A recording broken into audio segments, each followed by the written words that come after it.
কিছু কিছু ব্যাপার আছে যেগুলোতে রোজা ভাঙে না, সংশয় তৈরি হয়, কনফিউশন তৈরি হয় যে আসলে কি রোজাটা ভাঙলো কিনা। সেগুলো কি? এক নম্বর হচ্ছে ভুল করে যদি কেউ খায়।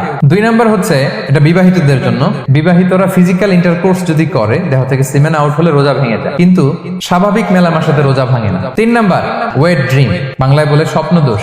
ঘুমের মধ্যে এমন কিছু দেখলেন ফলে আপনার সিমেন আউট হলো, আপনার রোজা ভাঙবে না, শুধু আপনি ঘুম থেকে উঠে ফরজ গোসলটা করে নিলেই হবে। চার নাম্বার হচ্ছে ব্লাড টেস্ট, ব্লাড টেস্ট করলে রোজা ভাঙে না। পাঁচ নাম্বার হচ্ছে অনিচ্ছাকৃত বমি। ছয় নম্বরে নোজ ব্লিডিং, নাক দিয়ে রক্ত ঝরলে মানুষের রোজা ভাঙে না, আনলেস যদি অনেক বেশি অ্যামাউন্টের হয়, আপনি ক্লান্ত হয়ে পড়েন, তখন তো আপনি রোজা ভাঙতে পারেন। সাত নাম্বার রোজা রেখে দাঁত ফেলতে পারবো কিনা, দাঁত ফেললে যে রক্ত বেরোয় এতে রোজা ভাঙে না। আট নাম্বারটা হচ্ছে ইনজেকশন, রোজা রেখে ইনজেকশন দেওয়া যাবে কিনা। কিছু কিছু ইনজেকশন দেওয়া যাবে, কিছু কিছু দেওয়া যাবে না। কোনগুলো দেওয়া যাবে না?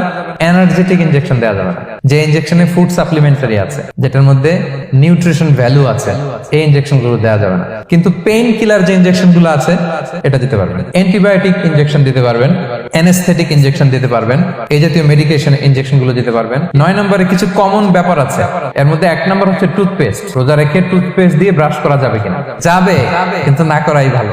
আই ড্রপ দেওয়া যাবে। এরপরে ডায়াবেটিক পেশেন্ট যারা আছে তারা ইনসুলিন দিতে পারবেন, এত রোজা ভাঙে। কিছু কিছু ব্যাপার আছে যেগুলোতে রোজা ভাঙে না, সংশয় তৈরি হয়, কনফিউশন তৈরি হয় যে আসলে কি রোজাটা ভাঙলো কিনা। সেগুলো কি? এক নম্বর হচ্ছে ভুল করে যদি কেউ খায়। দুই নম্বর হচ্ছে এটা বিবাহিতদের জন্য, বিবাহিতরা ফিজিক্যাল ইন্টারকোর্স যদি করে, দেহ থেকে সিমেন আউট হলে রোজা ভেঙে যায়, কিন্তু স্বাভাবিক মেলামেশার সাথে রোজা ভাঙে না। তিন নম্বর ওয়েট ড্রিম, বাংলায় বলে স্বপ্ন দোষ।